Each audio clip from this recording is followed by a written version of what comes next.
ಎಲ್ರಿಗೂ ನಮಸ್ಕಾರ. ನಾನು ನಿಮ್ಮ ಸಿ ಎಂ ದೇವಪ್ಪ, ಮಂಡ್ಯ ಜಿಲ್ಲಾ ಕಾಂಗ್ರೆಸ್ ವಕ್ತಾರ, ಪ್ರಧಾನ ಕಾರ್ಯದರ್ಶಿ ಮಾತಾಡ್ತೀನಿ. ಇತ್ತೀಚೆಗೆ JDSನ ಯುವ ಘಟಕದ ಅಧ್ಯಕ್ಷ ನಿಖಿಲ್ ಕುಮಾರಸ್ವಾಮಿಯವರು ನಮ್ಮ ಲೋಕಸಭೆ ವಿರೋಧ ಪಕ್ಷದ ನಾಯಕರಿರುವಂಥ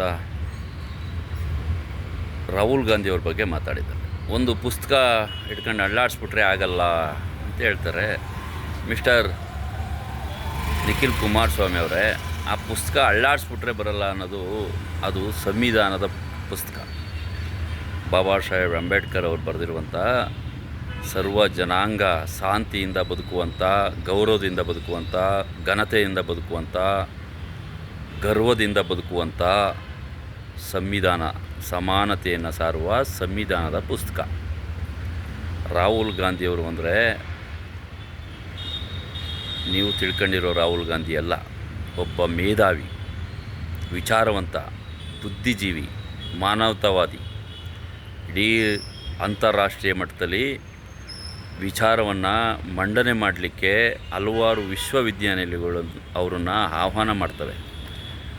ಇಡೀ ಭಾರತ್ ಜೋಡೋ ಯಾತ್ರೆ ಅಂತ ಚಳಿ ಮಳೆ ಎಂದನೇ ಎಲ್ಲ ಸರ್ವ ಜನಾಂಗದ ಜೊತೆ ಪಾದಯಾತ್ರೆ ಮಾಡಿ ಅವರ ಕಷ್ಟ ಸುಖಗಳನ್ನು ತಿಳಿದಂಥ ರಾಹುಲ್ ಗಾಂಧಿ ನಿಮ್ಮಂಗೆ ಜಾತ್ಯತೀತ ಮನಸ್ಸನ್ನಿಟ್ಕೊಂಡು ಕೋಮುವಾದಿ ಪಕ್ಷದ ಜೊತೆ ಅಧಿಕಾರಕ್ಕೋಸ್ಕರ ಕೈ ಜೋಡಿಸಿದಂಥ ವ್ಯಕ್ತಿಗಳು ರಾಹುಲ್ ಗಾಂಧಿ ಅಲ್ಲ.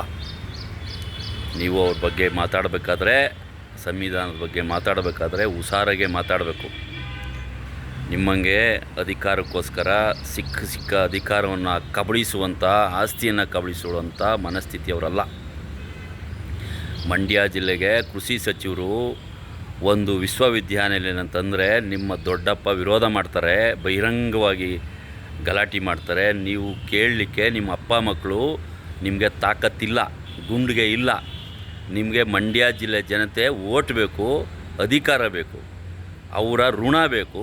ಅವ್ರಿಗೆ ನೀವು ಯಾವುದೇ ಕೊಡುಗೆನ ಕೊಡಲಿಕ್ಕೆ ನೀವು ರೆಡಿ ಇಲ್ಲ.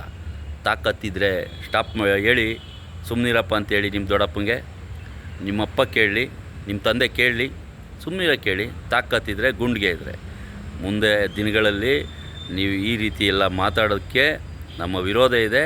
ತಕ್ಕ ಉತ್ತರವನ್ನು ನಾವು ಕೊಡಲಿಕ್ಕೆ ರೆಡಿ ಇದ್ದೀವಿ. ಹುಷಾರ್.